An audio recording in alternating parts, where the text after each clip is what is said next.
할렐루야. 네. 오늘은 하나님의 채우심 사명이라는 제목으로 하나님 말씀 증거하도록 하겠습니다. 올해 저희 교회의 표가 여러분 뭐죠? 내 입을 크게 열라 내가 채우리라. 네. 1월 한 달도 이 주제 말씀으로 같이 나누고 있습니다. 여러분 참 이상한 건 뭐냐면 우리가 하나님께 체험받기 위해서 입을 크게 벌리는데 하나님 이거 채워주세요 했는데 내가 원하는 것이 안 채워지면 여러분 어떻게 하세요? 저는 물질을 채워달라고 기도했고 자녀들의 앞으로 진로를 위해서 채워달라고 기도했고 건강 좀 채워달라고 여러 가지 인간적인 삶의 자리에서 필요한 것들을 채워달라고 하나님께 기도하는데 하나님께서는 우선적으로 채우시는 것이 내가 기도한 것과 다른 모습, 참 신앙생활 느끼는 것 같아요. 그래서 으로 구했나 여러 가지로 앞에 설 때까지 100%, 100%, 100%, 100%, 100%, 100% 만족하는 삶을 살아간다는 건 불가능한 것 같아요. 우리가 세상 가운데 살아가다가 주님을 만나게 되면 이제 욕심의 방향성, 무언가 이제 우리 안에 무엇이 채워지기를 원하는지에 대한 진정한 고민이 이제 생기게 되는데 그 전까지는 끊임없이 이제 물질이나 명예나 그리고 사람의 인정이나 세상적인 지식을 심지어는 내 자녀로 인해서도 뭔가 채워지기를 원하는 마음들이 많이 있었어요. 왜냐하면 그러한 것들이 나의 부족함을 메꾸어 주는 것이기 때문에 내 약함이 드러나지 않도록 좀 도와주는 것처럼 보이거든요. 그런데 그런 세상적인 것들이 채워지면 채워질수록 더 깊은 내면의 공허함, 이것으로 만족할 수 없다라는 그러한 본연적인 인간됨을 이제 고민하기 시작합니다. 그래서 예수 믿으면서 이 빈 공간, 아무도 채울 수 없는 이 자리는 하나님이 오셔야 채울 수 있음을 신앙생활 하면서 느끼게 되지요. 그래서 이제 이 하나님만이 채워지기를 원하는 이 마음의 상태가 하나님께서 원하시는 심령이 가난한 상태, 이 상태가 이제 되어지면 하나님께서 우리의 인생의 여정 속에 세 가지로 채우세요. 그것이 지난 3주 동안 다루었던 하나님의 채우심, 살아있는 말씀으로 채우십니다. 내면의 이 변화는 채워진 것이 인하여서 나아가는데 우리 안에 채워진 것이 무엇이냐에 따라 우리의 행동이 달라지는데 말씀으로 천지를 창조하신 하나님께서 한 영혼을 살려내기 위한 그 첫 번째로요. 맞아, 말씀이야. 하나님께서 우리에게 들려주시는 그 말씀이 내 내면에 흘러 넘치도록 채우시면 그때부터 삶은 소생하는 은혜의 역사가 일어나게 될 줄로 믿습니다. 말씀이 우리 안에 채워지면 두려워하잖아요. 그리고 그 안에서 어떤 상황 가운데서도 주의 지팡이와 또한 막대기가 나를 안위하시나이다. 놀라운 평강이 내 인생을 이렇게 완전히 채우는 그 하나님의 은혜를 또 경험하게 되죠. 그래서 말씀으로 채우시고 그리고 평안으로 채우세요. 그리고 마지막 하나님께서 말씀 채우시고 평안으로 채우시면 마지막에는 하나님의 기대감이 담긴 사명으로 채우십니다. 여러분 사명이라는 건요, 하나님이 내게 기대하시는 바가 있다는 거예요. 사명이라는 것은 내 삶이 내 것이 아님을 아는 것이거든요.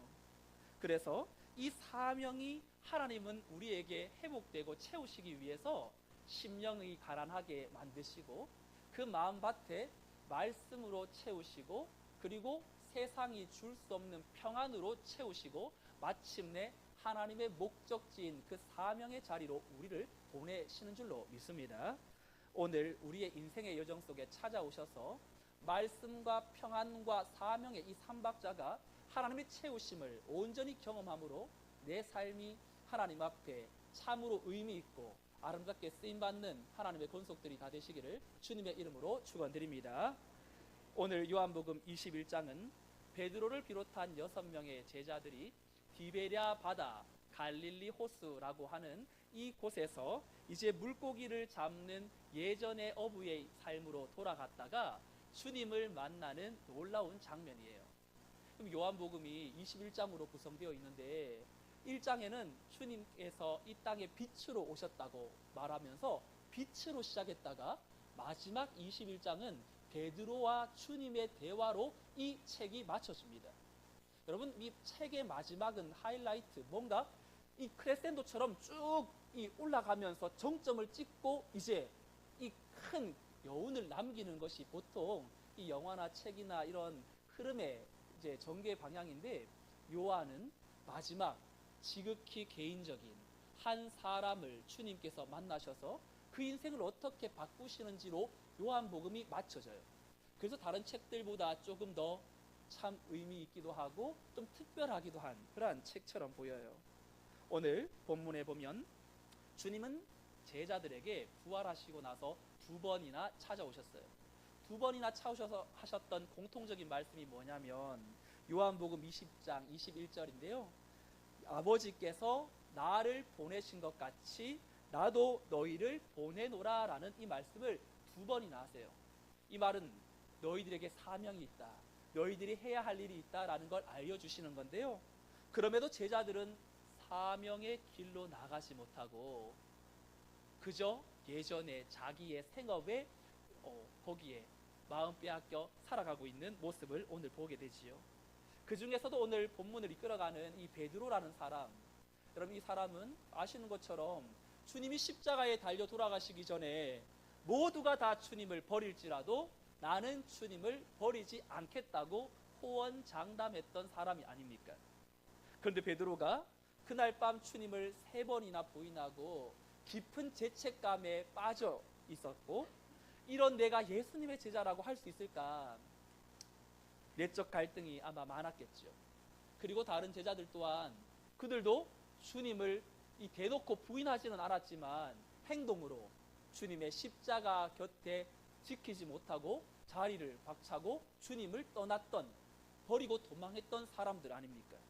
그러니까 베드로나 제자들이나 모두가 다 사명의 길로 들어간다라는 것이 참 어려운 그러한 상황에 놓여 있는 것이지요. 코로나를 지나면서 많은 분들이 교회에 돌아오지 못하고 있고, 그리고 온라인으로 예배 드리는 것이 익숙하기도 하고, 나름대로 여러 관계적인 어려움 때문에 이제 신앙생활을 온전히 회복하지 못하는 분들이 많이 있어요. 그래서 안나가 성도를 반대로 가나안 성도라고 이렇게 말하는데, 가나안 성도들이 굉장히 많아졌지요. 여러분, 그분들의 마음에는 당장이라도 교회에 돌아가 예배하고 참으로 신앙의 동력자들 함께 신앙생활 하고 싶은 마음도 있겠지만, 하나님만 보고 나아가기에는 여러 이해관계들이 있고, 그리고 내면의 확신의 부족, 그리고 지금의 삶에 익숙해져서 쉽게 결단하지 못하는 분들도 참 많으리라 생각합니다. 그러니 세대를 막론하고 예수님을 따르는 제자들이나, 그리고 오늘 이 땅을 살아가는 저와 여러분들이나 한결같이 주님의 제자로 살아간다라는 것은 굉장히 어려운 것이라고 또 느껴요. 그럼에도 있지만 우리는 하나님은 하나님의 심내 때문에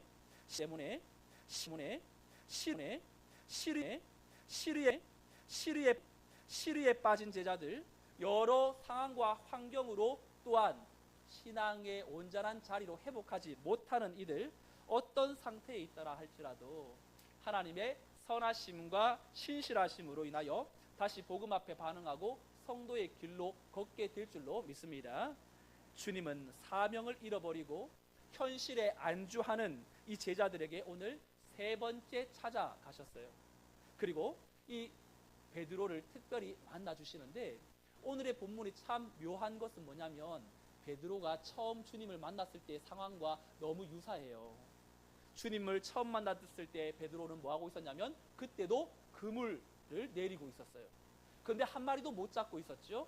그때 주님께서 깊은 곳에 가서 그물을 내리라 할 때 그물이 찢어질 정도로 엄청난 만선의 기쁨을 누렸죠.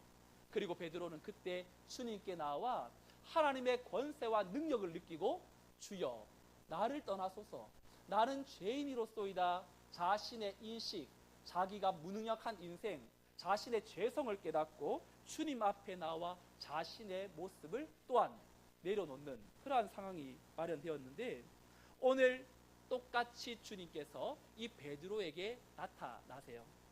그리고 처음 베드로를 만나셨을 때에 나를 떠나라고 하는 베드로에게 주님은 사람 낚는 어부가 될 것이다. 누가복음 5장 10절에서 그렇게 말씀하시고 사명을 부여해 주셨죠. 그런데 오늘 21장의 베드로는 사명은 고사하고 그저 먹고 살기에 바쁜 그러한 인생으로 이제 나락으로 떨어져 있는 모습. 그런데도 우리 주님은 베드로에게 하셨던 그 사명을 주님은 잊지 않으셨어요.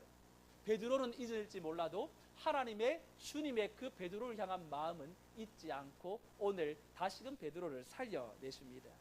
오늘도 첫 번째 베드로를 만난 것처럼 분위기가 주님께서 동일하게 연출시키세요.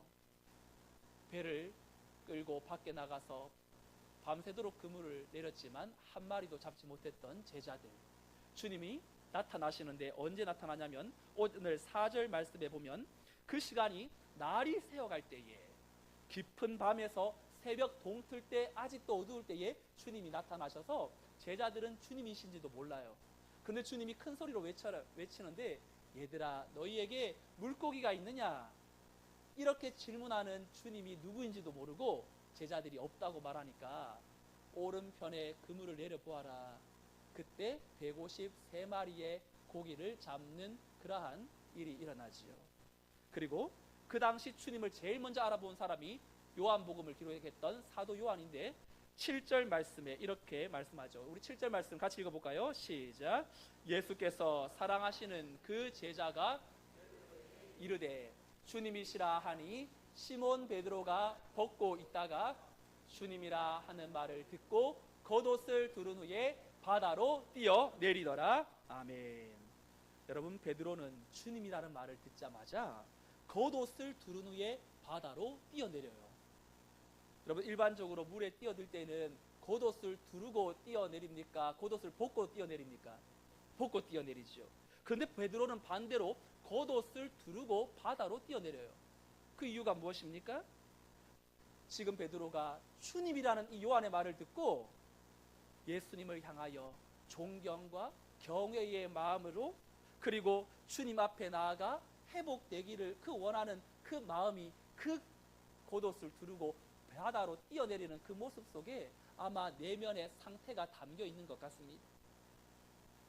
무엇보다도 베드로는 예수님을 3번이나 부인하고 그 마음에 벗겨지지 않는 짐을 가지고 살아가고 있는 이때에 베드로는 주님께 나아가 용서도 구하고 싶고 다시금 회복되고 싶은 마음이 그의 행동에 그대로 나타나죠. 주님께서 베드로를 찾아온 이 장면은 정말로 주님이 베드로를 위하여서 처음 그를 만났을 때의 상황과 똑같이 연출시키면서 주님의 마음도 의도하신 것이 있었겠죠. 베드로가 사명을 회복하기를, 진정 주님을 사랑함으로 맡겨주신 그 역할을 감당하기를, 이제까지 물고기를 낚는 어부가 아닌 이제는 사람 낚는 어부로 나아가기를 주님은 인격적으로 참으로 베드로의 심령을 만져주시고 계셨어요. 그리고 한 걸음 한 걸음 베드로에게 부담을 주지 않으려고 그들의 필요를, 고기를 잡게 하셨고, 그리고 조반을 직접 준비하셨고, 그리고 숯불에 불을 피워 고기를 구우면서 그 베드로의 마음에 슬며시 한 걸음 한 걸음 다가갑니다. 여러분, 우리의 인생의 여정도 마찬가지이죠. 우리가 급할 때 하나님께 무슨 기도를 못합니까? 주님을 위해 이 문제만 해결되면 나 주님 위해 살겠습니다. 하나님, 내가 지금 발등에 떨어진 이 불만 꺼지게 해주신다면 나 주님 위해 나 살게요. 여러분, 한때 그런 고백 한 번쯤 하셨지 않으셨어요? 근데 그 마음이 지금 유지되고 있으세요? 어떤 결심, 어떤 하나님께 마음을 내비쳤는지도 잊어버리고 살고 있는 건 아닌가요? 그런데도 우리 주님은 닥달하지 않으세요. 그리고 베드로를 만나주신 것처럼 단계적으로 정말로 하나님의 오묘한 섭리 속에서 우리를 만나게 하시고, 그리고 주의 품 안으로 이끄셔서 야, 하나님의 사랑이 참 지극히 크고 놀랍구나 경험하고 깨닫고 고백하게 만드시죠. 주님이 오늘 베드로를 찾아오시는데 주님께서 이 베드로에게 밥을 먹이신 후에 본격적으로 질문 3가지를 합니다.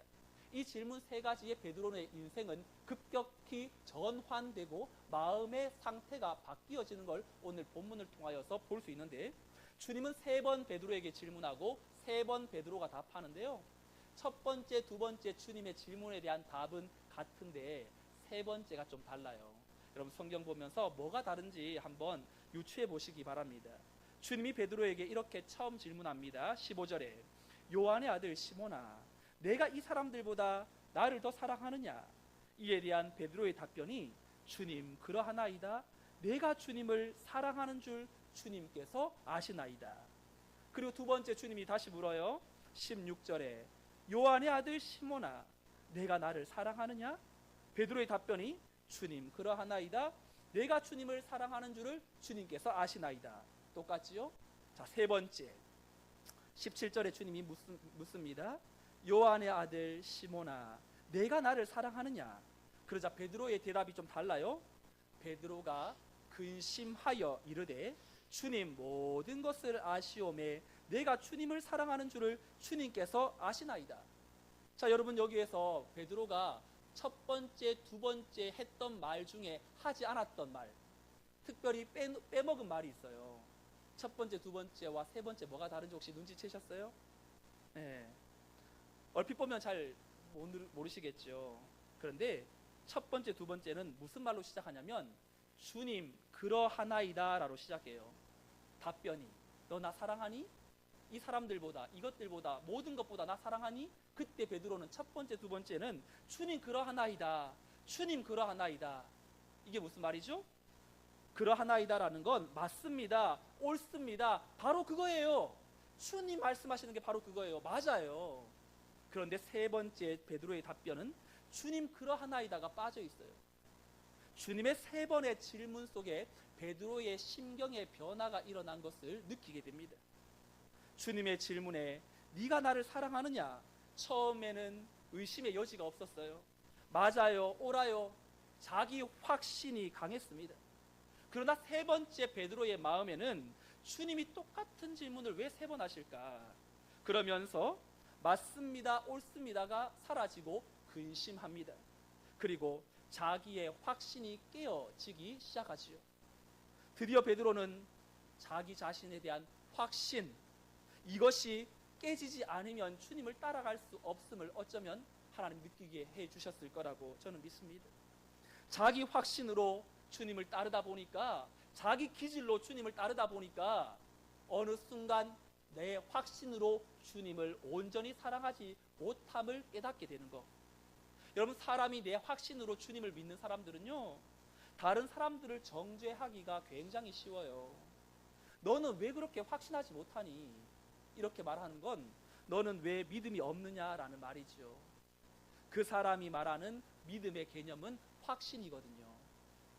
내가 다른 사람들은 몰라도 나는 내 스스로를 알기에 나는 저런 상황에서 결코 베드로처럼 행동하지 않을 거야. 주님을 버리지 않을 거야. 죽는 데까지도 나는 함께 할 거야. 나는 비굴하게 도망하지 않을 거야. 이런 자기 자신에 대한 이 확신은 결국 자기가 다 안다라는 태도입니다. 여러분, 자기가 모른다라는 걸 아는 사람은 괜찮아요. 난 잘 몰라요. 나 배워야 돼요. 나 죄인이에요. 나는 소망이 없어요. 내게 문제 있음을 깨닫고 인지하는 사람은, 바로 그 사람은 나아갈 또한 상황 속에서 개선될 여지가 있죠. 그런데 내가 모르는 것을 모르는 사람은 진짜 심각한 사람입니다. 여러분, 자기가 연약한 것을 아는 사람은 치유가 가능합니다. 여러분, 우리의 인생의 여정 속에서 내가 어둠이다, 어둠이라는 것을 알면 되는 거거든요. 그러면 어둠은요, 어둠 스스로 그 어둠을 못 해결해요. 빛이신 주님이 오셔야 해결이 됩니다. 그러니 어둠의 문제의 해결은 어둠인 내게 있지 않고 빛이신 하나님에게 있어요. 우리 하나님은 심령이 공허하다고 고백하는 이들에게 하나님의 충만으로 반응해 주시고, 나는 죄인입니다 라고 고백하는 사람들에게는요, 구원으로 채워주시고, 나는 사망입니다, 나는 허물과 죄로 죽은 인생입니다, 그런 걸 고백하는 자에게는 영원히 목마르지 않는 영생수, 생명으로 채워주시는 줄로 믿습니다. 이 모든 것이 내가 어둠이라는 것을 알 때부터 가능해집니다. 요한복음 9장에 보면 날 때부터 맹인이란 사람이 나타납니다. 날 때부터 맹인은요 보는 게 뭔지도 모르죠. 흑암만 있을 뿐이에요. 그런데 주님이 안식일 날 이 맹인을 고쳐주세요. 그런데 이것이 안식일에 고쳤다라는 것이 문제가 되어 바리새인들 사이에서 엄청난 고욕을 당해요. 너 누가 고쳐줬냐? 처음에는 누가 고쳐줬는지 몰라요. 나중에 예수님이 고쳐줬습니다 라고 하자 바리새인들이 그 주님은 안식일을 어겼으니 그 사람은 죄인이다 라고 주님을 몰아갑니다. 그때 주님께서 바리새인들, 우리는 눈이 밝다, 우리는 영적으로 올바르다 이렇게 주장하는 이들에게 주님께서 한 방 먹이시는데 이렇게 말씀하세요. 요한복음 9장 41절 함께 읽어볼까요? 시작. 예수께서 이르시되 맹인이 되었더라면 죄가 없으려니와 본다고 하니 너희 죄가 그대로 있느니라. 이게 무슨 말이죠? 맹인은 자신이 보지 못함을 인정하는 사람이에요. 그래서 예수님께 나와 고침을 받았어요. 근데 바리새인들은 자신들은 본다고 여겼어요. 우리는 보고 있다. 우리는 명확하게 눈을 뜬 사람이다. 자신이 영적인 맹인임을 인정하지 않으니까 그들의 죄는 해결될 수 없고 구원자가 눈앞에 있어도 믿을 생각도 못하고 여전히 그 죄의 문제가 남아있어 구원받지 못한 모습임을 주님이 선포하시죠. 여러분, 성경에서 본다라는 말이 굉장히 많이 나옵니다. 이것은 내가 진짜 볼 수 없는 할 때 나를 하나님이 보여요. 그래서 여러분, 차한 중독 증세가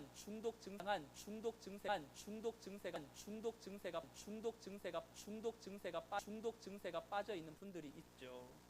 중독인 물질 중독이 있고 행동 중독이 있는데, 여러분 이 물질 중독에는 알코올이 있겠고, 그리고 마약과 약물도 있고, 흡연도 있고, 그리고 카페인 중독이 있어요.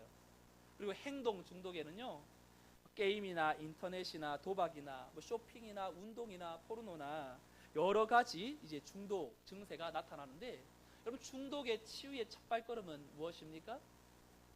내가 중독이라는 걸 인정하는 것부터 시작되지요. 그래서 나는 문제가 심각하다, 이게 인정이 되면 이미 절반은 치유하고 들어가는 것. 주님의 질문 속에 베드로가 마지막 세 번째 근심하면서 첫 번째, 두 번째처럼 맞습니다, 옳습니다, 그렇습니다 당당하게 고백하지 못하는 베드로는 드디어 깨닫게 된 겁니다. 주님을 사랑한다고 하지만 온전히 주님을 사랑할 수 없는 내 상태라는 것, 나의 열정과 나의 기질로는 한결같이 주님을 따를 수 없는 사람이라는 것. 주님의 질문에 어쩌면 다시 사명의 길로 들어가기 전에 주님은 그 베드로가 가지고 있었던 그 내면, 심령이 가난한 자로 바꾸시는 그 주님의 그 마음을 오늘 본문을 통하여 느끼게 됩니다.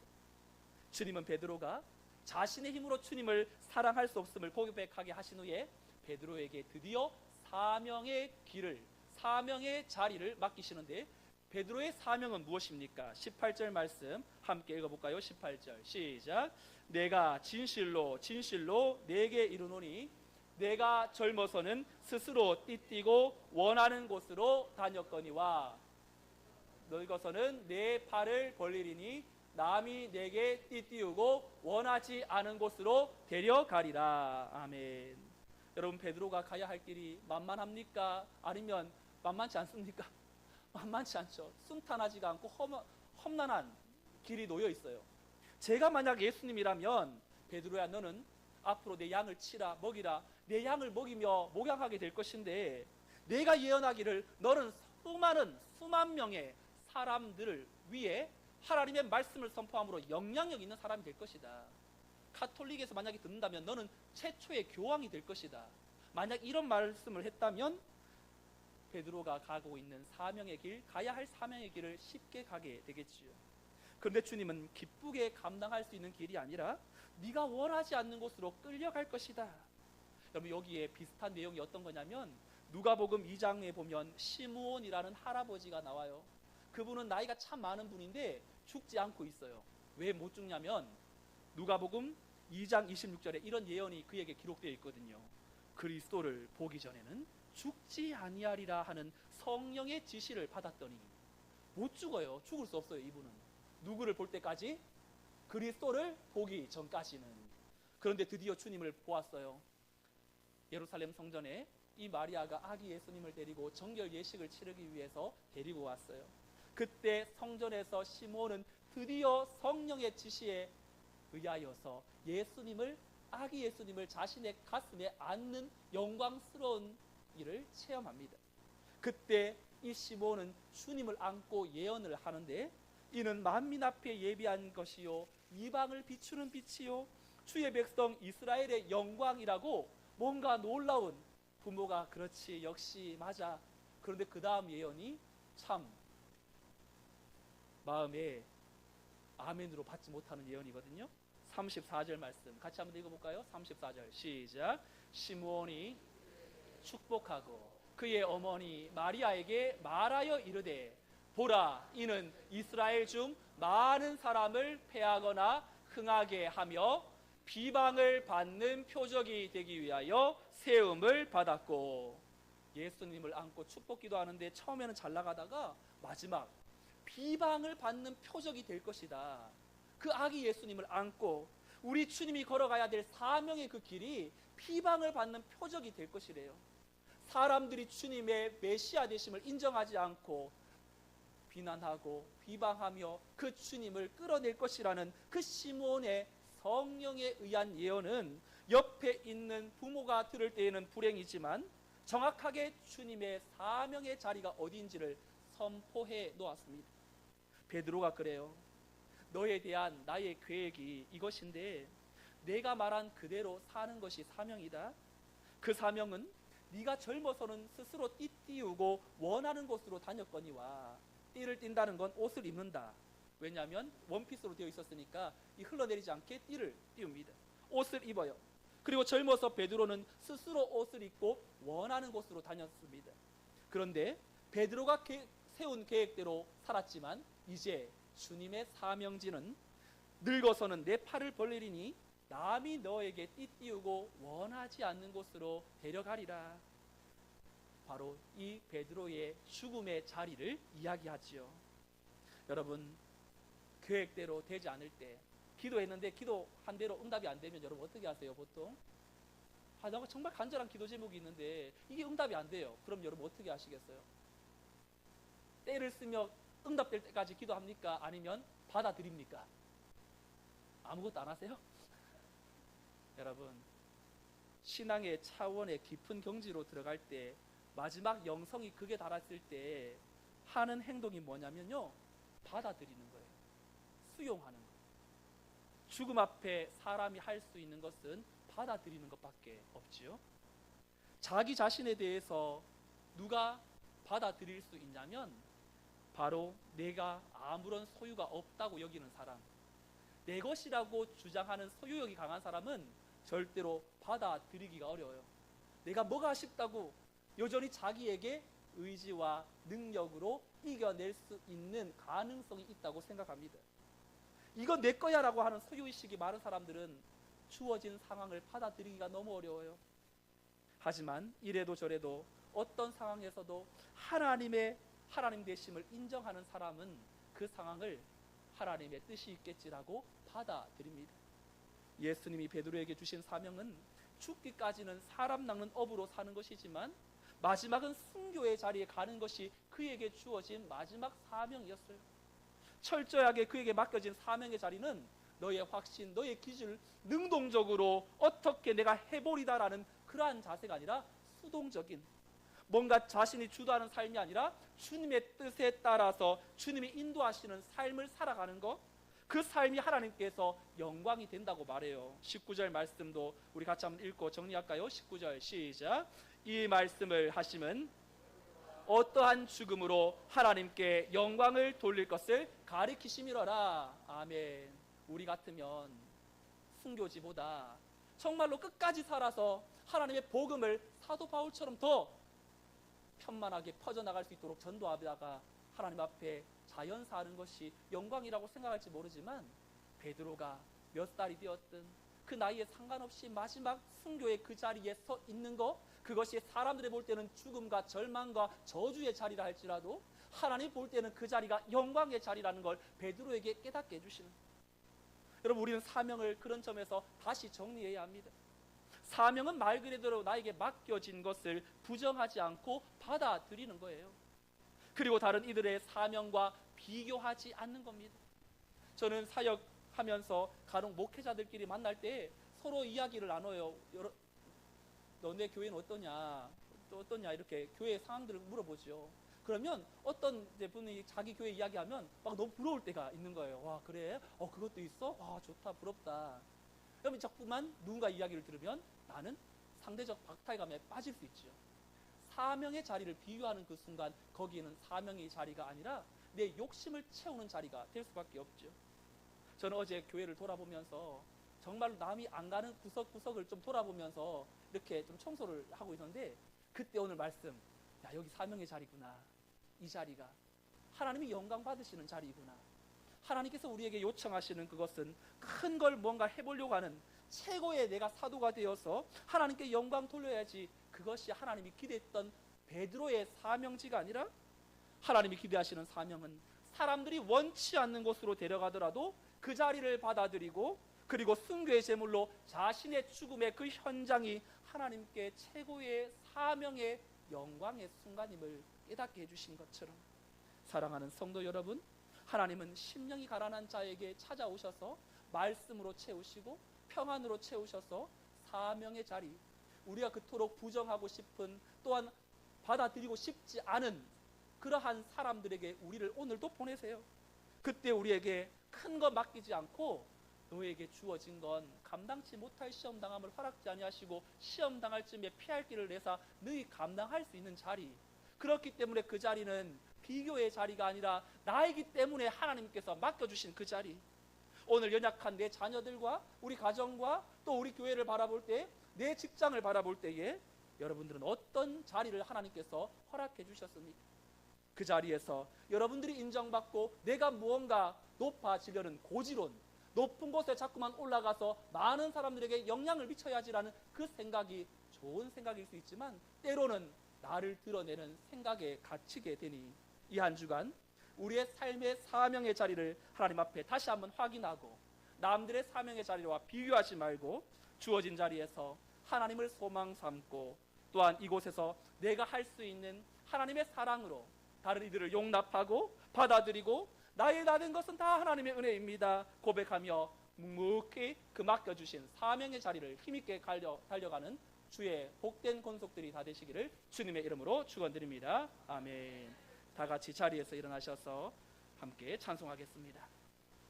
오늘 말씀을 생각하면서 십자가의 길, 순교자의 삶, 내 마음의 주를 향한 사랑이 우리 하나님이 우리에게 맡겨주신 그 자리, 영광스러운 그 자리, 사명의 자리로 나가기를 원합니다.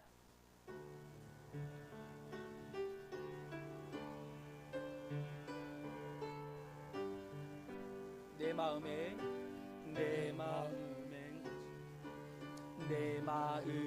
주를 향한 사랑이 나의 말에 주가 주신 진리로 나의 눈에 주의 눈을 채워주소서.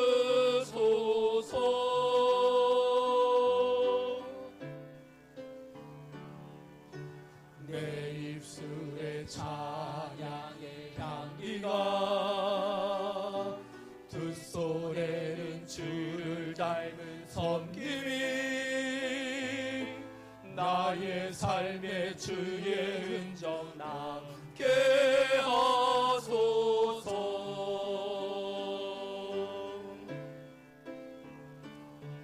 하나님의 사랑이 영원히 함께하리.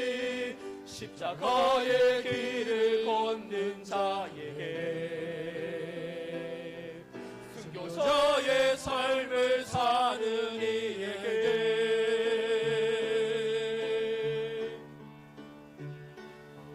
조롱하는 소리와 세상 유혹 속에도 주의 순결한 신부가 되리라. 내 생명 주님께 드리리. 하나님의 사랑이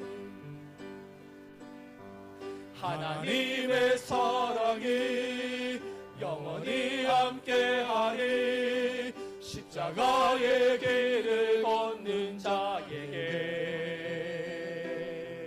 순교자의 삶을 사는 이에게,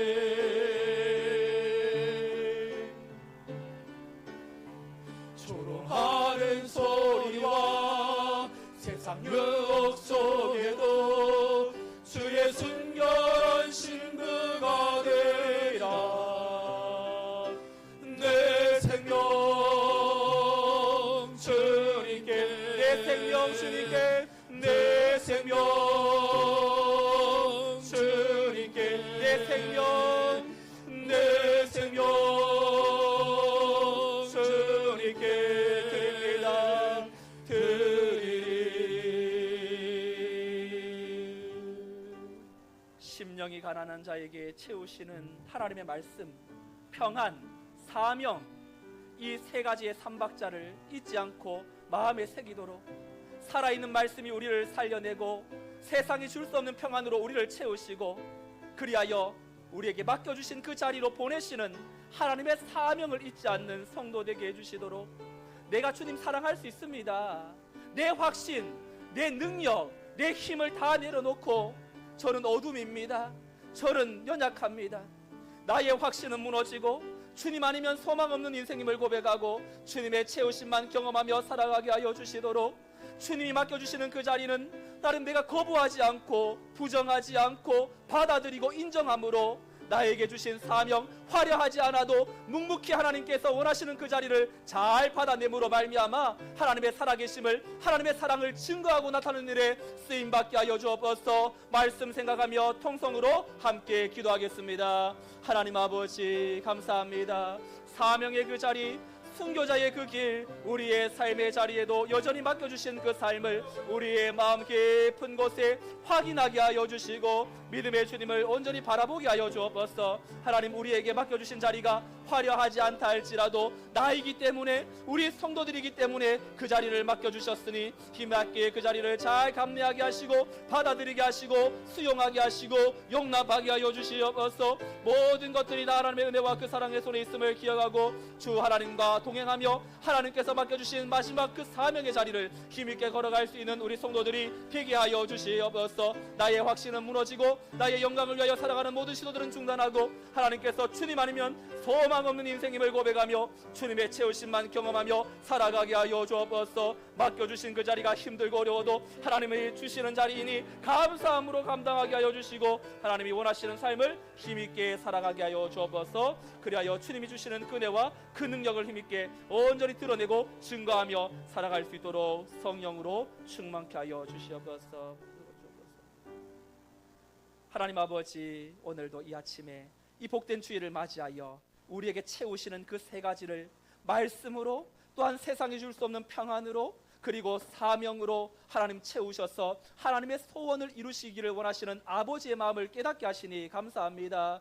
하나님, 심령이 가난한 자가 되기를 소망합니다. 세상의 것으로 만족하지 않게 하시고 오직 하나님이 채우시는 것으로 만족하는 성도가 되게 하여 주옵소서. 우리의 인생의 자리에서 우리에게 허락하시는 그 자리가 너무나 힘들고 어려워 부정하고 떠나고 싶고 또한 그 자리를 감당하고 싶지 않은 마음이 들 때마다 하나님께서 나이기 때문에 그 자리 맡겨주셨음을 인정하고 그 자리를 받아들이며 다른 이들을 용납하며 주님을 증거하고 나타내는 일에 쓰임받게 하여 주시옵소서. 오늘 있을 우리 코칭 조직 세미나를 통하여서 우리 교회가 지금까지 달려왔던 상황들을 잘 정리하고 돌아보면서 여전히 하나님이 주시는 사명이 있음을 발견하고 힘있게 한 걸음 한 걸음 내딛는 은혜의 초석이 마련되게 하여 주시옵소서. 이 시간에도 함께하고 싶으나 고통 가운데 병실에서 하나님의 은혜를 사모하는 주의 종들을, 주의 자녀들을 기억하시고 이 시간도 여전히 한량없는 주의 은혜로 채우사 하나님께서 마지막까지 걸어가게 하시는 그 사명을 힘있게 감당하며 주님 앞에 쓰임받는 하나님의 자녀들이 다 되게 하여 주옵소서. 이제는 우리 주 예수 그리스도의 은혜와 하나님의 크신 사랑과 성령님의 인도 보교통 충만 역사하심이 하나님의 살아있는 말씀으로, 세상에 줄 수 없는 평안으로, 하나님의 기대하심의 사명으로 나아가 주님의 원하시고 기뻐하시는 뜻을 이루어드리라 다짐하는 복된 주의 권속들의 삶과 저들의 가정과 자녀와 생업 위에, 또 오늘 이 자리에 나오고 싶으나 육신의 연약함 가운데 있는 성도들의 평상의 자리에, 또한 이 나라와 민족 열방 위에 이제로부터 영원토록 함께 있을지어다. 아멘.